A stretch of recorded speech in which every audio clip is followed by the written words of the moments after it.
Amen. Praise the Lord. Sino masaya na narito ngayong umaga? I'm happy to be with the Lord always. It is the desire of my heart to be in His presence. I love the presence of the Lord. And as we worship, we feel His presence. As we worship, we establish the presence, the atmosphere of the presence of the Lord. Alam mo, yung pong tinasabing atmosphere, no? Ito po yung tatawag na cool wind of the day. Ito po yung tatawag na freshness of life. Parang nakasakay ka sa kotse na air-conditioned, yung atmosphere ng lamig, ramdam mo. Di po ba? Paglabas mo, nag-iiba na yung atmosphere. Mainit na. Gusto mo ulit sa malamig na lugar. Gusto mo ulit na ma-refresh ka. And that is the presence of the refreshing touch of the Lord in our lives. Yung bang gusto niya, maganang pakiramdam mo, mapayapa ka, pinagpala. Amen? Can we give God some praise? Purihin ng Panginoon. Hallelujah. Tayo po ay nabubuhay sa mundo na maraming tao nakakaranas ng tinatawag na emptiness sa buhay. Pagka sinabing emptiness, ito yung mga kakulangan, kahungkagan, na para bang nasa kanila na lahat ng bagay, pero parang kulang. Something is missing. May kulang sa kanilang buhay. Maraming tao nakaranas ng kakulangan ng kapayapaan sa kanilang buhay. Kakulangan ng kagalakan sa kanilang buhay. Kakulangan ng direksyon at patnubay ng Diyos sa kanilang buhay. Maraming tao, hindi nila nararanasan yung totoong pag-ibig. Kaya nagkakaroon ng iba't ibang relasyon, naghahanap ng totoong pag-ibig. Pero ang totoong pag-ibig ay nasa ating Panginoong Hesukristo. Amen?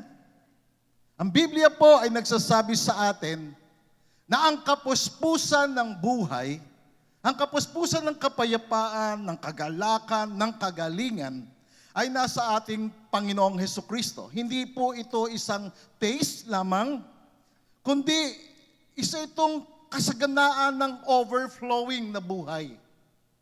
Na the more you choose, you decide to be in His presence, you will experience the fullness of the presence of the Lord.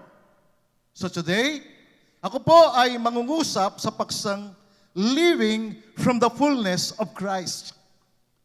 Pamumuhay mula sa kapuspusan ni Kristo. Mga kapatid, ito ang nais ng Diyos sa iyo. Ito ang kalooban ng Diyos sa iyo. Sabi mo sa katabi mo, ito ang nais ng Panginoon sa iyo. Na mamuhay ka doon sa kapuspusan na galing kay Kristo. Kapuspusan ng kapayapaan ng puso, ng kaisipan na hindi maintindihan ng isip. Hindi malirip ng kaisipan. Kagalakan na hindi kayang ipaliwanag. Na maranasan mo yung tatawag na kamanghamanghang buhay. Na ang mga anak ng Diyos ay, sabi nga, narinig natin kanina, ay hindi ka awa-awa, kundi ka mangha-mangha. Ayan. May bagong salita kayo mula kay Pastor Arnel. Purihin ng Panginoon. Hallelujah. Totoo naman po yun, ang buhay ng Kristiyano dapat kamangha-mangha. Na masusurprise sila pag nakita ka, something sa'yo? Meron ka na hindi ko nararanasan? Dapat makita nila yon sa iyong buhay. Alam niyo, ang Biblia ay nagtuturo sa atin ng buhay na pinagpala. Si Apostol Juan ay nagbibigay sa atin. Apostle John will give us a powerful revelation of what we have in Christ. Of the fullness of Christ. Siya po ay nagpapaalala sa atin sa bawat mananampalataya na kapag ikaw ay sumasampalataya ka kay Kristo, na ikaw ay hindi dapat mabuhay sa isang buhay na kulang-kulang o nangangailangan, o mukhang kawawa, o lagi naghihirap, kundi isang buhay na pinagpala mula sa kapuspusan ni Kristo. At para maintindihan mo ito, paniwalaan mo, tanggapin mo ngayong umaga ang salita ng Diyos. Hindi mo lamang ito marinig sa tenga mo at pagkatapos mawala ng bigla. That is why the Bible is telling us to read the Bible, to meditate the word of the Lord, At kapag ginawa mo yan, according to Joshua 1:8, you will make your way. You will make your life. Gagawin mo, ikaw mismo. Gagawin mong matagumpay ang iyong buhay.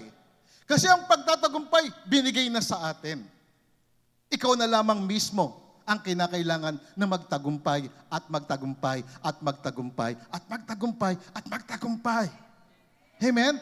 Na ang buhay ng Kristiyano ay pasulong, pataas, pasulong, pataas, pasulong.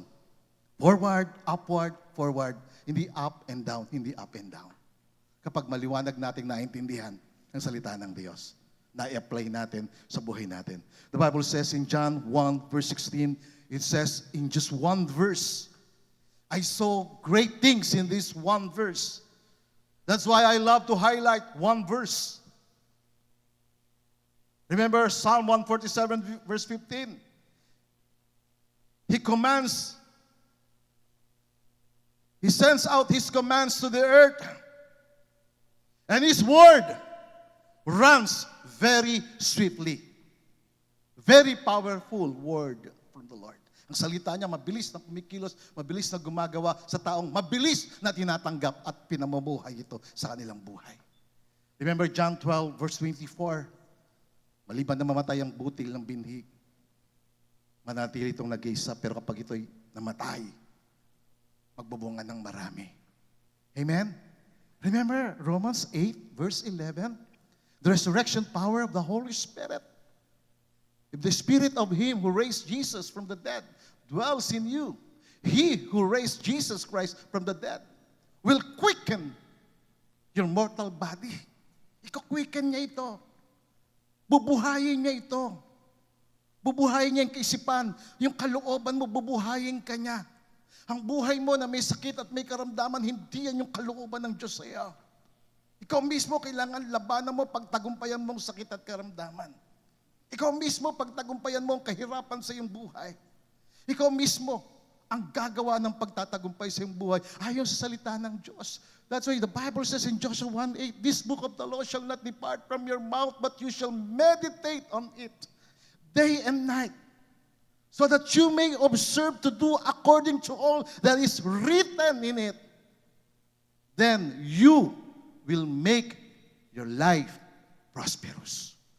Ikaw mismo ang gagawa ng pagtatagumpay sa iyong buhay. At itong verse nito, mga kapatid, very powerful ang revelation. Napaka-meaningful, napaka-yaman na nakatago sa verse nito na kapag ito'y na-apply mo, nagamit mo sa iyong buhay, lagi kang magpapasalamat sa Panginoon araw-araw. At sabi mo, Lord, salamat. Salamat sa mga tinatanggap kong biyaya at pagpapala sa iyo. Maraming salamat. Ito po ang nagbibigay sa akin ng pagtatagumpay sa iyong buhay. And the Bible says in John 1:16, it says, and of His fullness we have all received, and grace for grace. Mula sa kanyang kapuspusan ay tumatanggap tayong lahat. Tumatanggap tayo. It is not just past tense, it is continuous. Tumatanggap tayong lahat ng biyaya na sinusundan pa ng ibang biyaya. Kaya ang buhay sa Diyos ay pagpapatuloy sa biyaya ng Diyos. Na ikaw ay dapat manatili sa biyaya ng Diyos. Na hindi ka mahulog sa biyaya ng Diyos. Manatili ka sa biyaya ng Panginoon. Mga kapatid, ang verse na to napakayaman, napakapunong-puno ng kapahayagan. It holds the key to understanding the abundant life we have received through Jesus Christ. Hawak nito yung susi sa pagkakaunawa, sa kamalayan upang maranasan mo ang isang masaganang buhay, ang isang pinagpalang buhay na iyong tinanggap kay Jesucristo. Ito ay isang paanyaya, isang overflowing na buhay. Ang verse na yan ay paanyaya sa iyo na ikaw ay umapaw sa isang pinagpalang buhay, overflowing, never-ending supply of Christ's fullness. Never-ending. Never runs dry. Never stop.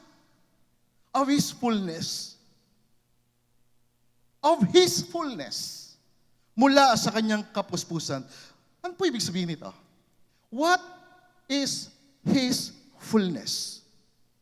Ano ibig sabihin ng kanyang kapuspusan? You see, the word fullness in Greek is pleroma. Sabihin natin pleroma. Na ang ibig sabihin ng pleroma ay total completeness. Wow! Total. Ganap. Lubos. Na kabuuan ni Kristo. Lubos. Na karilagan. Karangalan. Kapangyarihan. Kagalingan. Kalakasan. Kalusugan. Kaluwalhatian ni Kristo.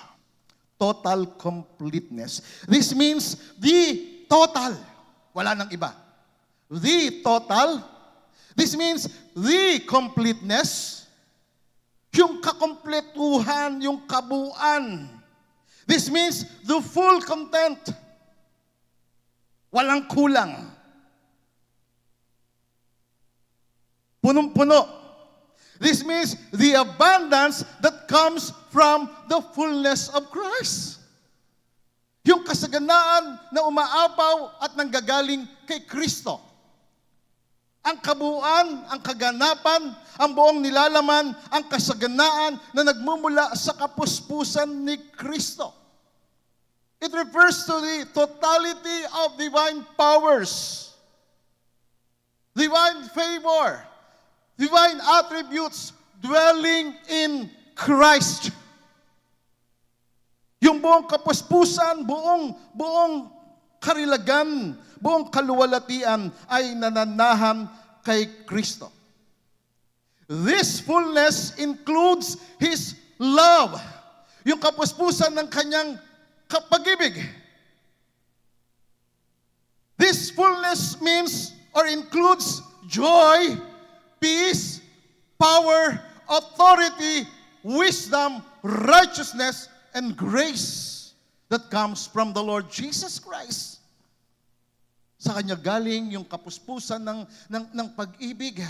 Kapag nagkukulang ka ng pag-ibig, padaluyin mo yung pag-ibig ng Diyos sa iyong buhay. Pag nagkukulang ka ng kaalaman, padaluyin mo yung kaalaman ng Diyos sa iyong buhay. It is His fullness, yung kanyang katuwiran. Kapag ka nagkukulang ka ng katuwiran sa buhay, padaluyin mo yung katuwiran niya sa kanyang buhay, ang kanyang biyaya, ang kanyang kapangyarihan, ang kanyang kapamahalaan. This means Jesus doesn't give us parts or portions of Himself. He gives Himself completely. Binigay niya ang kanyang sarili buong buo. Kaya nga nung namatay siya sa krus, buong buo yun eh. Kaya nga yung kaligtasan buong buo. Ang iyong kaluluwa, ang iyong espiritu, maging ang iyong physical body. Ang kaligtasan ng katawan na ito mula sa sakit at karamdaman. Na ang katawan na ito, ang katawan mo ay makaranas ng kalusugan na galing kay Kristo. Fullness refers to the complete nature of Christ and what He imparts to us. So yung ini-impart niya sa atin na hindi kapiraso. Kabuuan ng kanyang sarili. Nung sumampalataya ka kay Hesus Kristo, tinanggap mo si Hesus Kristo, tinanggap mo siya buong buo. Kaya lang yung pamumuhay natin, merong percentage. Ito yung para kay Lord, ito yung para sa akin, ito yung para sa mundo, ito yung para kay kanino. Divided tayo. It's about fullness of Jesus Christ. Mga kapatid, si Kristo hindi nagkulang. Christ is not lacking in anything. Hindi siya nagkukulang sa anumang bagay. Jesus Christ is the well that never runs dry. Amen? Siya yung bukal ng buhay. Yung fountain of life na hindi natutuyo. Hindi nagtatapos. Continuous. Flowing continually. Natatapos lang ito kapag yung tao tumigil. Pag tumigil kang magpuri, tumigil kang maglingkod sa Diyos, tumigil ka na sa Kanya, tigil na lahat.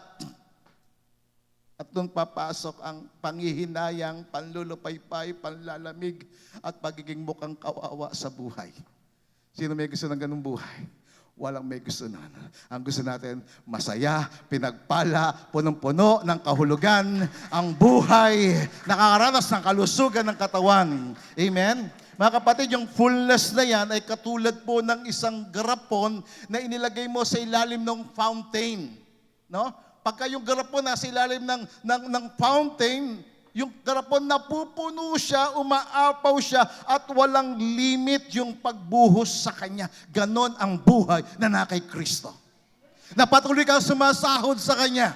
Patuloy mong nararanasan ng kanyang kabutihan sa iyo araw-araw. Patuloy mong nararanasan yung kanyang kaluwalhatian sa iyong buhay araw-araw. Patuloy mong nararanasan yung kanyang kapangyarihan sa iyong buhay araw-araw. Amen? Araw-araw. Kaya ang buhay kay Kristo araw-araw. Ang buhay sa kanya nakasentro. That is the life of fullness. It's all about the fullness of Christ, His life, His identity, yes, His favor, His empowerment in our lives. You see, mga kapatid, pag sinabing fullness, yung kapuspusan ni Kristo, at ang kapuspusan na yon ay ang kapuspusan ng pagka-Diyos na nasa Kanya. Kaya ang ibig sabihin ng Son of God, it means the fullness of God in a human flesh. That is the meaning of the word Son of God. That is why Jesus Christ is the Son of God. Because the fullness of the Godhead bodily dwells in Him. It says in Colossians 1 verse 19, it pleased the Father, nalugod ang Ama, na sa Kanya ang buong kapangyarihan, katangian at kapuspusan ay manahan ng lubos. Kanino? Kay Kristo. It pleased the Father that in Him all the fullness meaning all the pleroma, kapangyarihan, katangian, attributes, nature, glory, favor, healing, blessings is in the fullness of Christ. Manahan ng lubos kay Kristo. Christ is the complete manifestation of God's nature, of God's attributes, of God's glory, and of God's power. Kung nais mo makilala ang Diyos, tingnan mo si Kristo. That's why I love reading Matthew, Mark, Luke, John. I look to Jesus Christ. It is the desire of my heart to follow Jesus Christ. And that the character of Christ be formed in me. Because character is destiny. When you have the character of Christ, you will fulfill your destiny. Are you with me? Amen? Shocking po ba ito? Nakakamangha mo ba ito? Para bang lampas po ba sa isip natin ito? Salita ito ng Diyos. At ang salita ng Diyos, pakitapik ang katabi mo, sabi mo sa Kanya, love letter ito ni Lord. Para sa ito, kapatid. Of His fullness, we have all received from grace to grace. Si Kristo ang kabuuan, ang kapahayagan ng kalikasan, ng katangian, ng kapangyarihan at kaluwalhatian ng Diyos. Colossians chapter 2, verse 9. Basahin natin ng malakas. Ready? Go! Bodily and for in Him dwells all the fullness of God, of the Godhead, bodily form. In Him, sabi ng other versions, in Him dwells all the fullness of God. Pagkasabi sa katabi mo, sa Kanya, kompleto ka. Sa Kanya, hindi ka magkukulang. Kay Kristo, hindi ka magkukulang. Kung ano yung lacking sa'yo, kung ano yung kulang sa'yo, pupunuin niya. Tumanggap ka lang sa Kanya. Amen? Sumalok ka sa Kanya. Parang ganon eh. Kumuha ka sa Kanya. Tumanggap ka sa Kanya araw-araw. Ang kalagayan mo, kapatid, ngayon, hindi yan yung kalooban ng Diyos sa'yo. Mas meron pang higit para sa iyo. Nais ni Lord na ikaw ay mag-enjoy araw-araw, maging masaya ka araw-araw, maging mapayapa ka araw-araw, maging pinagpala ka araw-araw. Yun ang nais ng Panginoon sa iyo kasi si Kristo ang ating halimbawa. Si Kristo ang tinanggap natin. Hindi tayo tumanggap ng relihiyon. Ang relihiyon ay patay. Ang tinanggap natin ay isang buhay na persona. ang anak ng Diyos bilang ating tagapagligtas, ating Panginoon. And in Him, the Bible says, dwells all the fullness of the Godhead bodily in Him. And the Bible says, you are complete in Him. Christ is not partially divine. He is fully man and fully God. In Him dwells all the fullness of the Godhead bodily. Sa Kanya nananahan ang pagka-Diyos. Kaya nga yung mga gawa na Kanyang ginagawa, ito yung gawa ng Ama na nananahan sa Kanya. Ito yung gawa ng Espiritu Santo na kasama niya. Ang Diyos na nananahan sa Kanya. The fullness of the Godhead bodily dwells in Him. You see, to live from His fullness, ang pamumuhay mula sa kapuspusan ni Kristo, ay pamumuhay sa isang buhay na mayroon pong pagkakakilanlan, mayroong kapamahalaan, may kapangyarihan mula sa Kanya, sapagkat si Jesucristo yung source natin. Amen? Si Jesucristo ang pinagmumulan ng iyong kalakasan, ng iyong kagalingan, ng iyong kalusugan. Si Jesucristo ang lahat. Siya ang ating buhay. John chapter 1 verse 4, it says, in Him was life, and the life was the light of mankind. Siya ang buhay. At nasa Kanya ang buhay. At ang buhay ay liwanag ng mga tao. Kapag ang buhay ni Kristo ay nasa iyo, nagbibigay ka ng liwanag. Amen? Nagbibigay ka ng inspirasyon sa ibang tao kapag nakikita nila si Jesucristo sa iyo. Kasi nakikita nila sa iyo ang mabuting gawain, ang mabuting pamumuhay, ang mabuting pananalita. Kaya kapag isang tao na kay Kristo, magiging isang bagong nilalang. Kaya nga nung na kay Kristo ako, unang natanggal sa akin, unang nawala ay ang pagmumura. Sapagkat pag ikaw nagmumura, hindi mo lang nilalait ang magulang mo, pinupuri mo pa ang demonyo. Diba? That's the reality. Kaya yung nanay na walang kamalay-malay, nadadamay kapag nagmura ang anak. Diba? At hindi alam ng mga bata na nagmumura, pinupuri nila ang demonyo. Niluluwalhati mo yung demonyo kapag nagmumura ka. Natutuwa naman ang demonyo sa iyo. Sasabihin sa iyo, anak, sige pa. Tinawag ka pang anak. Hindi ka namang para sa kanya. Amen? Ikaw ay para sa Diyos. In Him was life, and the life was the light of mankind. John 1:16, balikan natin yung verse natin. It says, of His fullness, we have all received. Ito po yung pangalawa. Pinag-usapan natin na sa Kanya galing lahat ng kapuspusan, sa Kanya galing lahat ng kalusugan, kagalingan, ang kapangyarihan, ang identity mo. Ako, that's the reason why people identified me as a pastor, because I belong to Jesus Christ. Hindi ko sinasabing pastor ako. Ang sinasabi ko lang, I serve Jesus Christ. I love Jesus Christ. I share Jesus Christ as my Lord and Savior. He changed me. He transformed my life. Binago niya ako. Inayos niya ako na hindi nagawa ng reliyon sa akin. Nung bata kami, lagi kami nagsisimba, pero ganun pa ang buhay. Nung nakilala ko si Jesucristo sa mga Bibliang paraan, nagbago lahat.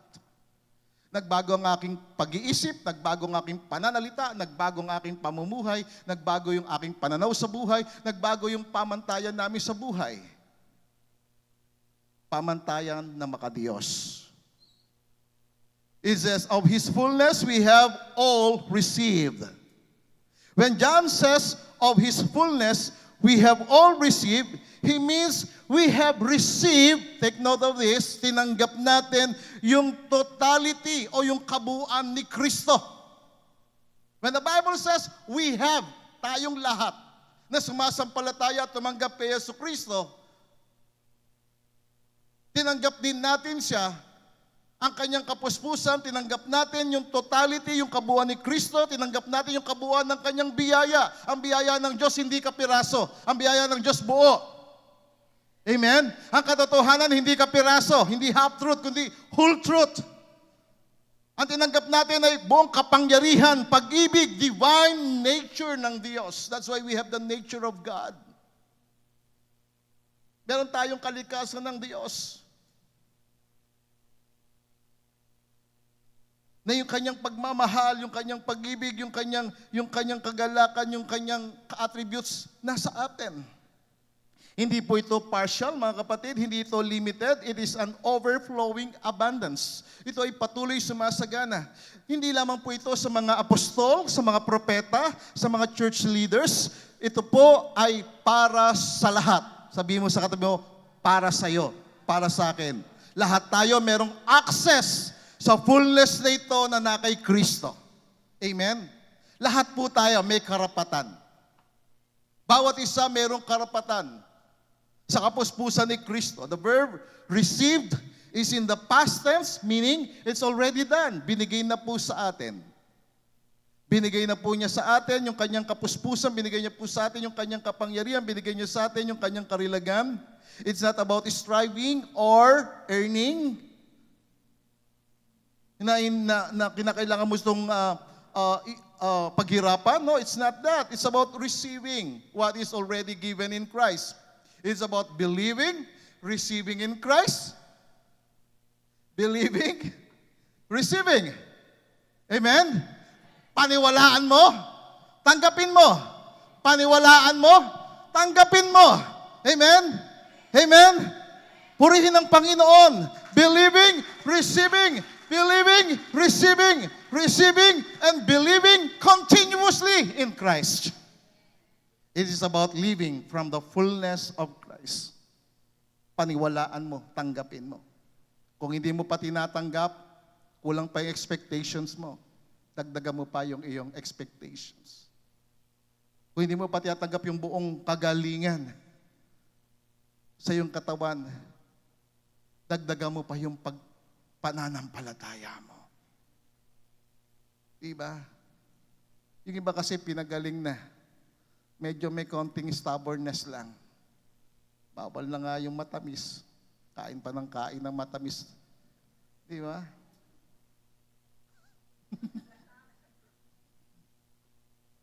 Konti lang naman. Di ba? Meron tayong kapirasong pagsuway. Mga kapatid, nais ni Lord pagpalain ka. Nais ni Lord masaya ka. Amen? Nais ni Lord nakangiti ka lagi, maginhawa ang pakiramdam mo. Di ba kapag may sakit sa katawan mo, nakangiwi ka, hindi natutuwa si Lord. Di ba? Hindi natutuwa si Lord, nakahiga ka sa higaan na para bang ikaw laging may sakit. Hindi yan ang nais ni Lord sa iyo. Hindi yan ang ganap na kaluwalhatian at pangako at plano ng Diyos sa iyo. The Bible says, of His fullness. Mula sa kanyang kapuspusan, mula sa kanyang kapangyarihan, mula sa kanyang karilagan, mula sa kanyang kaluwalhatian, tayo po ay tumanggap. And our identity is in Christ. You are not trying to be full. You have already been made in the fullness of Christ. It's up to you to believe. Paniwalaan mo, nasa iyo ito, kapatid. Paniwalaan mo and be reminded, alalahanin mo lagi, ipaalala mo lagi sarili mo that you have the fullness of Christ. Every day I discuss, every day I declare that I have the life of God in me because I believe. The Bible says, he who believes in him shall have life. For God so loved the world that he gave his only begotten Son, that whoever believes shall have eternal life. Eternal life is the life of God in us. That's why I keep on saying every day, I have the life of God in me. I have the resurrection power of the Holy Spirit in me that will quicken my mind, my mouth, my attitude, my heart, my whole being. And I have the fullness of Christ. Because the Bible says, of His fullness, we have all received from grace to grace. The word receive in Greek is the word lambano, na ang ibig sabihin, to accept what is offered. Tanggapin mo kung ano yung ino-offer sa'yo. Tanggapin mo, kunin mo kung ano yung binibigay sa'yo. To receive into one's possessions. The Bible says we have received. So, keep on receiving. Keep on declaring that you are healed. Spiritually, ang healing nagbumula sa Spirit. Kapag ang Espiritu mo magaling, ang iyong kaluluwa'y gagaling. At kapag ang iyong kaluluwa'y gumaling, ang iyong physical body affected ng healing. Pero kapag ang spirit mo hindi magaling, meaning hindi tumatanggap yung spirit mo mula doon sa Espiritu ni Kristo, then something is wrong in your spirit. That's why you need your spirit to become alive, to be quickened by the Holy Spirit. So that your soul, meaning your mind, your will, your emotions, be quickened also. And your physical body be quickened also. So the word receive means to receive into one's possession. Angkinin mo ito. To take them for yourself. Angkinin mo to. Kunin mo sa iyong sarili, sa pang-araw-araw mong buhay. Na ikaw ay tumatanggap sa Panginoon. Sumasahod ka sa Kanya. Kumukuha ka sa Kanya. Hindi siya 15:30. Daily si Lord. Arawan si Lord. Araw-araw kay Lord tatanggap ka sa Kanya. It means to seize them. To lay hold of them as your own. Tanggapin mo bilang iyo, bilang pag-aari mo. Hindi ito yung katulad na parang passive receiving na tumanggap. Oh, may package ka. Kunin mo, parang ikaw lang, binubuklat-buklat mo, may pa-video-video ka pa. Pagkatapos, pag nakita mo na, tapo na doon. Diba? Ganyan yung mga packaging eh. Hindi po ganon, but it is an active taking hold of something intentionally and personally. Akin ito. Ang kalusugan, akin to. Kaya nung nagkasakit ako, sabi ko, ang kalusugan akin, kukunin ko ang kalusugan. Ang karamdaman, aapakan ko, mamumuhay ako sa pagtatagumpay laban sa sakit at karamdaman. Kailangan mamuhay tayo laban sa sakit at karamdaman. Ipamuhay natin to mga kapatid. It implies personal initiative and appropriation. O ibig sabihin ng appropriation, i-appropriate mo ito, angkinin mo, akin ito. Akin ito. Bawat isa sa atin may kanya-kanyang tinatanggap. Hindi ka maiinggit sa iba. Hindi ka bakit siya meron ako, wala? Hindi. Bakit siya ikaw wala? Kasi kulang ka sa prayer life. Nagkukulang ka sa prayer. Yung iba kasi pagka nag-pray, amen. Diba? Pag-alis ng bahay, hindi man lamang nagbuklat ng Bible. Mga kapatid, ang pagbabasa ng Bible, everyday life to. Ang pag-meditate ng word, everyday life, kahit isang verse lang. Kaya nga sinasabi ko sa inyo, isang verse lang, i-highlight nyo lang sa mind nyo, pag-isipan nyo, hayaan mo yung word mag-speak sa'yo. Pag nagpipray ka, nakikipag-uusap ka sa Diyos. Pagka yung word na binabasa mo, kinakausap ka na ng Diyos. Hayaan mo kausapin ka ng Diyos doon sa isang verse. Kaya yung bawat verse na binibigay ko sa inyo, rema ni Lord sa akin yan. Word ni Lord sa akin yan. Personal sa akin yan. Binibigay ko sa inyo. Because man shall not live by bread alone, but by every word that comes from the mouth of God. Amen.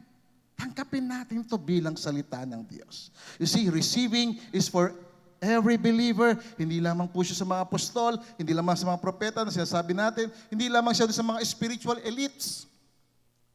As believers, this is our present position in Christ. Kay Kristo, tumatanggap tayo. Kay Kristo, ang dami nating pagpapala. Ano sa mga pagpapala ni Kristo ang pwede mong i-testify? The Bible says in Ephesians chapter 1 verse 3, and I will read that in the King James Version, it says, "Blessed be the God and the Father of our Lord Jesus Christ, who hath blessed us," past tense, He has blessed us with spiritual blessings in heavenly places in Christ. Sa wikang Tagalog, basahin natin ng malakas. Ready? Sabay-sabay po kayo. Ready? Go!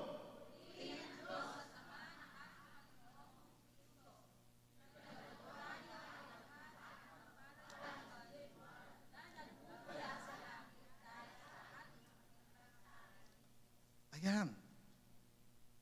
Dahil sa ating pakikipag-isa kay Kristo, kaisa mo ba ang bawat isa sa pagbabasa? Sabay-sabay ba kayo nagbabasa? May pagkakaisa ba sa pagbabasa?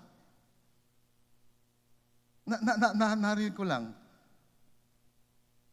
Kailangan magkaroon tayo ng pagkakaisa. Basahin natin muli na malakas. Sabay-sabay. May pagkakaisa kay Kristo. Ready? Go. Purihin ang Diyos at Ama ng ating Panginoong Hesukristo. Pinagkalooban niya tayo ng lahat ng pagpapalang espiritual na nagmumula sa langit dahil sa ating pakikipag-isa kay Kristo. Palakpakan natin ang Panginoon. Purihin ang Diyos. Ang ganda, di ba? Hindi man sinabing ipagkakaloob sa iyo eh. Pinagkalooban ka niya. Pagyamanin mo. Paunlarin mo. Palaguin mo sa iyong buhay ang mga pagpapalang espiritual na magkaroon ito ng kaganapan, maging practical. Yung spiritual, maging practical sa buhay natin. Kasi hindi pwedeng puro tayo spiritual. Di ba? Puro ka spiritual. Nakita mo yung tao, spiritual ka, may sakit. Pinag-pray mo, spiritual ka. Mayo ka kapatid, pagpalain ka ng Panginoon. Kaya pala sumasakit, o may sumasakit sa kanya, masakit ang tiyan, nagugutom pala. Mapapakain ba ng panalangin mo yung pagkagutom niya? Hindi. Kaya nga, binabalansin natin. Spiritual, magkaroon ng kaganapan sa buhay natin. Amen? Magkaroon na tawag ng practicality sa atin. Mapamuhay natin. See, everything you need for life and godliness is already present in Christ. Lahat ng pagpapala ay nasa atin. At si Kristo ay nananahan sa atin. Hindi po tayo nabubuhay sa spiritual deficit. Hindi tayo deficit. Hindi tayo kulang. Hindi tayo nagkukulang. Tayo ay merong kapuspusan. Kung nagkukulang ka kasi napapabayaan mo yung sarili mo sa relasyon mo sa Diyos.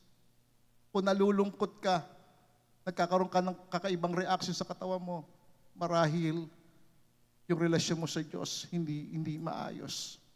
Kaya it's an everyday life. Sabi ni Apostle Pedro, 2 Peter chapter 1 verse 2, sabi niya, grace and peace be multiplied to you in the knowledge of God and of Jesus Christ our Lord. Grace and peace. Pag sinabing multiplied, nagtitriple yan, mga kapatid. Diba? Yung 3 times 3, nagiging siyam. So yung grace and peace, mag-multiply sa'yo. Sumagana sa'yo. Umunlad sa'yo. As His divine power has given to us all things that pertain to life and godliness.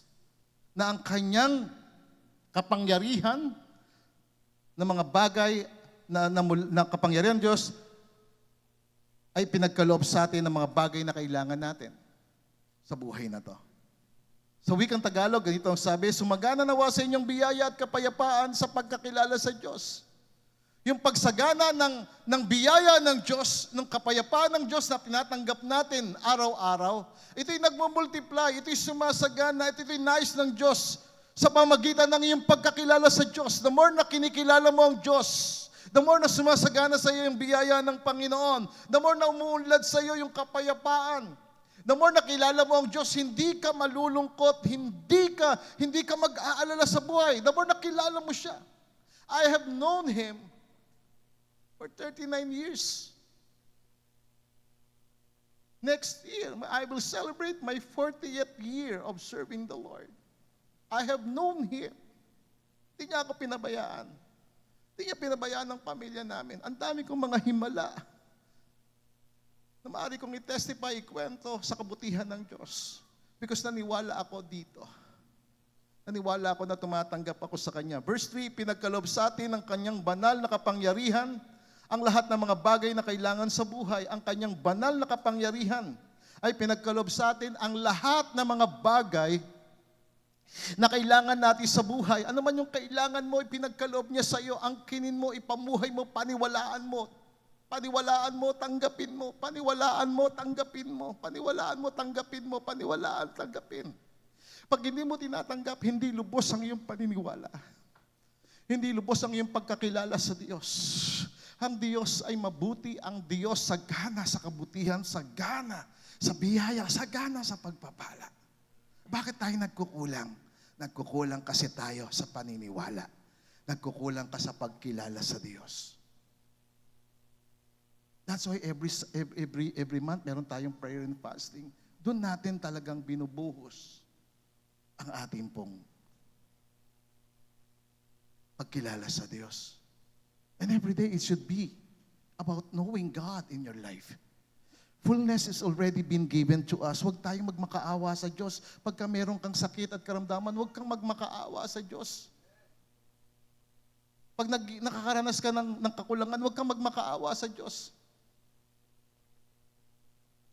Angkinin mo to. It is your covenant rights to claim every promises of God because of Jesus Christ.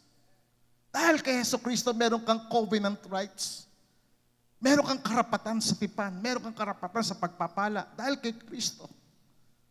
Of His fullness, the Bible says, we have all received. Mula sa kanyang kapuspusan, tayo'y tumatanggap. Balikan natin yung text natin. Pag-usapan natin pangatlo itong biyaya.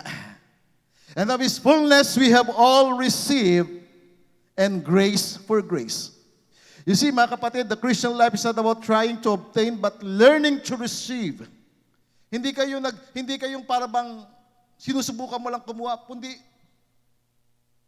aralin mo kung paano mo kukunin ang pagpapala, ang kagalingan sa iyong buhay. Aralin mo. Angkinin mo. Ako, everyday, pag nakaranas ako ng pain sa katawan ko, sinasabi ko lagi yung, by His stripes, Isaiah 5:3, by His stripes, I am healed. At sinabi rin yun sa aklat ni Peter, by the stripes of Jesus, we are healed. Claim His healing in your body. So it's about living from His fullness. Grace for grace. Of His fullness, we have all received grace for grace. What does grace for grace mean? Ano ibig sabihin nitong grace for grace? Ano ibig sabihin ng biyaya, tapos biyaya uli? Literally, it is grace upon grace. Grace in place of grace. Yun ang ibig sabihin po niyan. Biyaya at biyaya. Biyaya sa kalagayan ng biyaya. The praise speaks of layer upon layer of grace. May first layer ka na ng grace, meron pang second layer of grace, meron pang another layer of grace. Yung sinasabing, of His fullness, we have all received from grace to grace. You have the first level of grace, another level of grace. It is like a wave of grace followed by another wave of grace. God's grace is not a one-time event. Ang biyaya ng Diyos, mga kapatid, ay hindi isang beses. Ito'y araw-araw. It is a wave of grace. It is a divine flow, like waves upon the shore. Alam niyo yung, di ba ang sarap pupunta sa beach? Sino dyan yung galing sa beach? Magsabi ng amen. Di ba? Na-enjoy nyo yung beach, na-enjoy nyo yung dagat. At sa dagat, ikaw naman yung paa mo, malamig ba? Malamig? Di ba? Dadaloy sa'yo yung wave sa paa mo. Wow, you will feel the fresh, refreshing touch of the sea. Yun yung wave, di ba? Yung alon ba sa dagat tumitigil? Yung wave ba sa dalampasigan tumitigil? Pagka tumigil na, sabihan nyo ako, hindi na ako pupunta ng dagat. Kasi hindi na dagat yon. Ilog na yon. Pero kahit na ilog, may agos di ba? It means continual supply. Patuloy ito. It keeps coming. Patuloy yung wave ng biyaya ng Panginoon. Patuloy. Patuloy yon. Ang problema lang, you're not conscious of it. It's about consciousness. Ito'y tungkol sa pagkakaroon mo ng kamalayan na pansinin mo ito sa buhay mo, yung biyaya ng Diyos. One grace accomplishes its purpose. And another grace comes to meet the next need. Ang isang biyaya, ina-accomplish ito yung purpose sa buhay mo. Pagkatapos na na-accomplish yung purpose sa buhay mo, meron kang pangangailangan, may problema ka, papasok na naman, darating na naman yung panibagong biyaya sa iyong buhay. Yan ang biyaya ng Panginoon. Pwede ba natin purihin ang Panginoon? Hallelujah!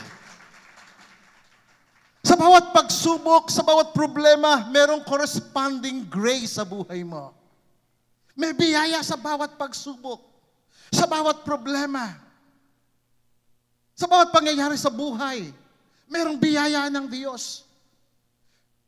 His grace is sufficient for you and overflowing. You see, this grace speaks of abundant, unending grace. Yung grace na binabanggit dito sa John chapter 1 verse 16 ay biyaya na masagana. Hindi nagtatapos na biyaya. Grace that never runs out. Amen? Hindi nagtatapos na biyaya ng Diyos. Grace that meets you at every season and every need. Biyaya na kinakatagpo ka sa bawat panahon at bawat pangangailangan. May biyaya ang Diyos sa iyo sa bawat area ng buhay mo. May biyaya ng Diyos sa bawat panahon, sa bawat pagsubok, sa bawat problema, sa bawat pangangailangan. God's grace never stops flowing. It is fresh every moment. Can we give God some praise? Purihin ang Panginoon. You can experience the grace of God in your life every day. It's all about different graces for different moments. Iba't ibang klase ng biyaya sa iba't ibang klaseng pagkakataon. First is strengthening grace when you are weak. Yung biyaya ng Diyos, pinapalakas ka kapag ka mahina ka. Remember si Jesus Christ nung siya nasa Gethsemane. Siya ay nasa human body. And during that time, He kept on praying, Father, not my will, but your will be done. At nung lumalabas sa kanyang ulunan, yung patak ng kanyang pawis ay dugo. During that moment of weakness, nakaranas siya ng ganon. Kasi nasa human body siya. Then suddenly, the angel of the Lord, yung angel na yon, that is the strengthening grace of God. Pinalakas siya sa panahon ng panghihina. Kasi naranasan ng Panginoon lahat ng naranasan natin. Tinukso siya, pero hindi siya nagkasala. Nanghina siya, pero hindi siya nagkasala. Why? Because of strengthening grace.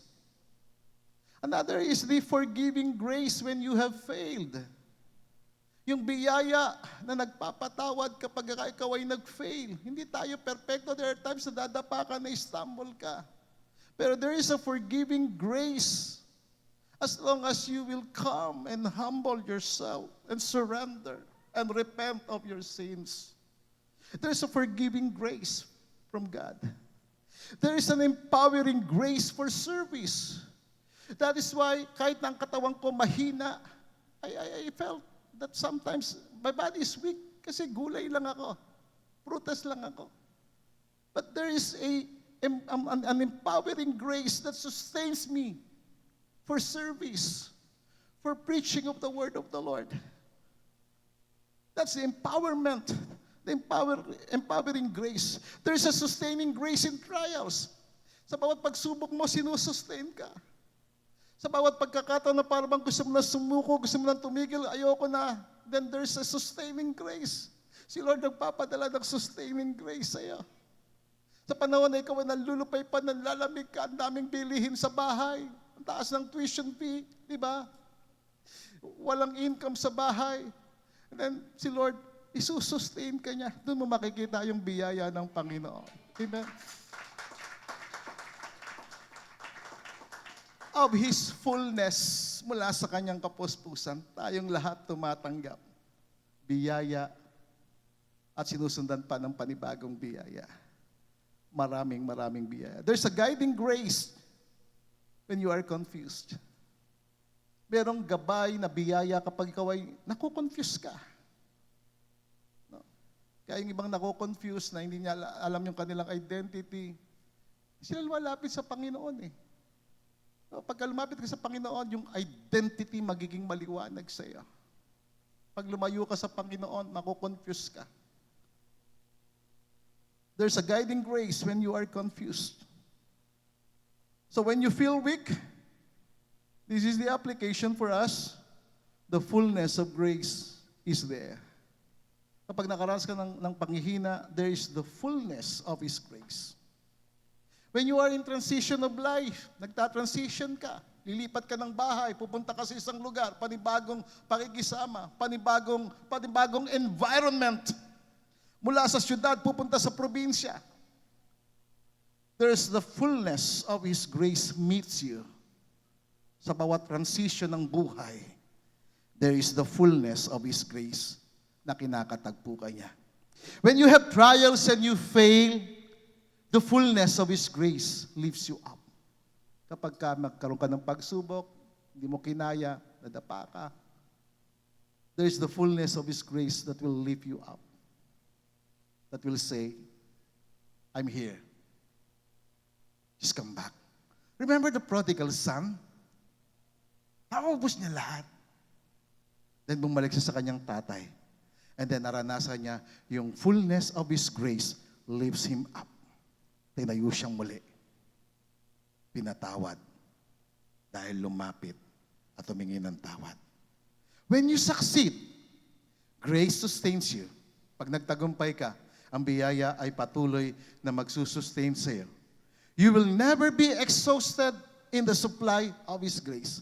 Hindi ka mapapagod, hindi ka mauubusan doon sa supply, doon sa pagbibigay niya sa iyo ng kanyang masaganang biyaya sa iyong buhay. Purihin ang Panginoon. Romans chapter 5 verse 20, it says, where sin abounded, grace abounded much more. Kung saan sumasagana ang kasalanan, hindi natin sinasabing magkasala tayo para sumagana ang biyaya. Hindi po. Sinasabi diyan, kung saan maraming pagkakasala, maraming paghihirap, ang biyaya ng Diyos ipinagkakaloob niya. No matter what you face today, there is grace available right now from His fullness. Ganda ng John 1 verse 16.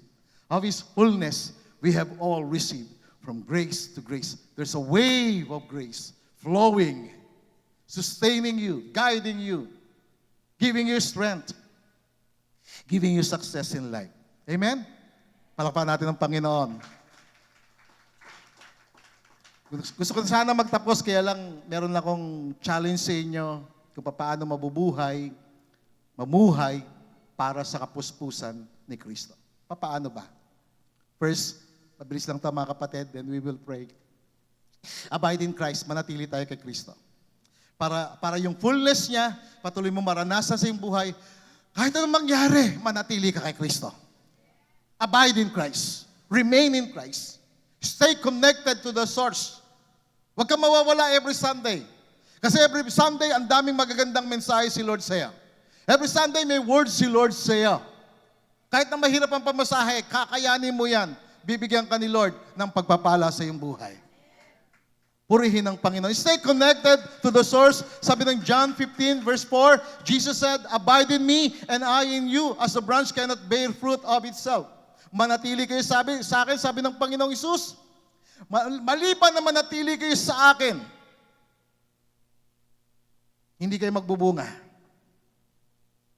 Maliban. So, kailangan manatili kay Kristo, abide in Christ. Verse 5 sabi niya, I am the vine, you are the branches, we are the branches of Christ, and He or she who abides in me, sabi niya, and I in Him bears much fruit. Without me, you can do nothing. The fullness of Christ flows inside of us when we abide in Christ because we are His branches. Branch tayo ni Lord. Yung fullness niya nagpo-flow sa atin. The more you abide in prayer, in the Word, the more you praise the Lord. Kaya nga ako sa kotse, meron akong worship lagi. Lagi ko ina-acknowledge yung presence ni Lord pagka nandun ako sa sakyan, lagi ako nag-worship. Kahit nag-drive ako, nag-worship ako. And talagang really focus ako sa kalsada. Malayo yung biyahe namin, but I keep on thanking God, praising the Lord. I keep on telling myself to abide to Jesus. Second, believe the word of Christ. That's why we have Matthew, Mark, Luke, John. Believe the word of Christ. There's the word of Christ. Faith receives what grace has already provided. Tandaan natin yun. Paniwalaan mong salita ni Kristo. Sabi ni Jesus sa John 7, verse 37, if anyone thirsts, let him come to drink. Kung ikaw nauuhaw, ang sino mang nauuhaw, sino mang nagugutom, lapit kayo sa akin. Sino mang napapagod, lapit kayo sa akin. Stay in the presence of Christ. And Jesus said, he who believes in me. Lagi niya sinasabi, ang sino mang maniwala, sumampalataya sa akin, mula sa kasulatan, bubukal sa kanyang kalooban. Out of his innermost being shall flow rivers of living water. Then you will begin to praise the Lord. You will begin to thank God. You will begin to honor and glorify the Lord. When you believe, you will receive. And when you receive, you will keep on believing, living according to the fullness. It will never stop, mga kapatid. Yung pagragasa, yung pagpapala, yung pagbibigay sa iyo ng Panginoon ng pagtulong, divine connection, God will connect you to somebody, hindi natatapos yun. Hindi ka magkukulang kapag ikaw ay patuloy na sumasampalataya. Magkukulang ka, mawawalan ka kapag tumigil ka na sumampalataya sa Kanyang salita. First, to abide, and then second, this is just basic, mga kapatid. This is just ABC. Abide, believe. And third, consecrate yourself to the Spirit of Christ. Just consecrate yourself. Consecrate your mind, your thoughts. Consecrate your eyes to Jesus Christ. Your eyes should have that covenant with God na yung mata mo, hindi mo ititingin sa mga bagay na makamundo. Magkaroon ng covenant, nantipan yung mata mo sa Diyos, sa Panginoon. Lord, ang mata ko sa iyo. Ang labi ko, Panginoon, sa iyo. Ang labi ko, hindi magpupuri sa demonyo. Hindi magmumura ito. Hindi ito magsasalita, hindi manlalait ng kapwa, kundi ang labi ko, magbibigay ng papuri sa iyo. Hindi pwedeng lumabas sa isang bibig ang panlalait at pagpupuri sa Diyos. Sabi ni James, no, hindi. Dapat kung panlalait lang. Pero hindi masaya ang buhay kung puro panlalait. Malungkot ang buhay. That's why we need to praise the Lord. Pagka lagi mong pinupuri ang Panginoon, masaya ang buhay, maginhawa ang buhay, kasi meron kang favor ng Panginoon. So consecrate yourself to the Spirit of Christ. The Spirit will reveal and manifest the fullness of Christ in us. You must not operate in your own strength. Just believe in the Spirit of Christ. You are not limited by your background. Hindi ka limitado ng iyong background o ng iyong edukasyon, ng iyong pinanggalingan o ng iyong kahinaan o ng anumang limitasyon sa buhay mo. No, hindi. You are unlimited. Zechariah chapter 4 verse 5, this is the word of the Lord to Zerubbabel, and this is also the word of the Lord for you, not just for Zerubbabel, but for every believer. It's not by might nor by power, but by my Spirit, says the Lord. Sabi ng Panginoon, mula sa Kanyang Espiritu. Hindi sa pamagitan ng iyong lakas at kapangyarihan, kundi sa pamagitan niya. And fourth, declare His grace daily. Declare the grace of Christ daily. Ideklara mo araw-araw. This is basic, mga kapatid. Pag nakalimutan mo ang basic sa buhay mo, mawawalan ka. Pinakamagaling na manlalaro ng basketball. Alam niya yung basic, alam niya yung footwork. Ang pinakamagaling na negosyante, alam niya yung basic ng pagninegosyo. Ang pinakamagaling na lingkod ng Panginoon, alam niya yung basic ng paglilingkod sa Panginoon. Prayer, Word of God. Prayer and fasting. Building connection with God. Declare the grace of Christ daily. Say to Him, I have received the fullness of Christ. Use your mouth to glorify God. Kaya nga every day, every morning I keep on saying, I have the life of God.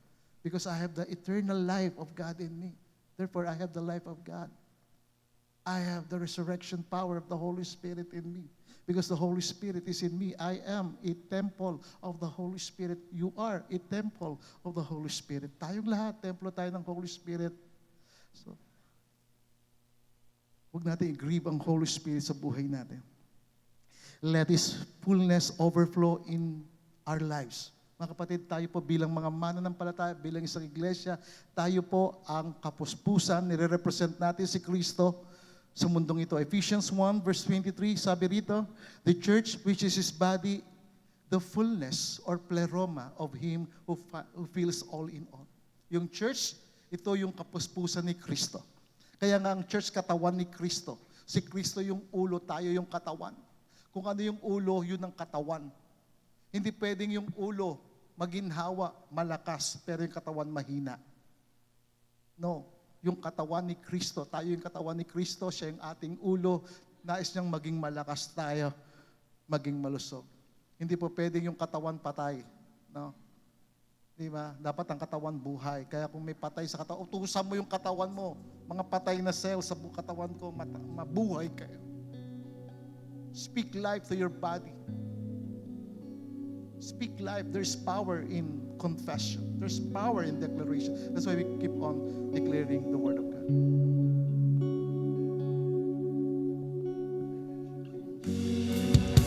I have received I have received from His fullness from His fullness I walk I walk in grace grace upon grace. upon grace. I am not empty. I am not empty. I am filled. I am filled. I draw I draw from the from the limitless limitless supply supply of Jesus of Christ. Jesus Christ. His love, Life, His life, love, and His power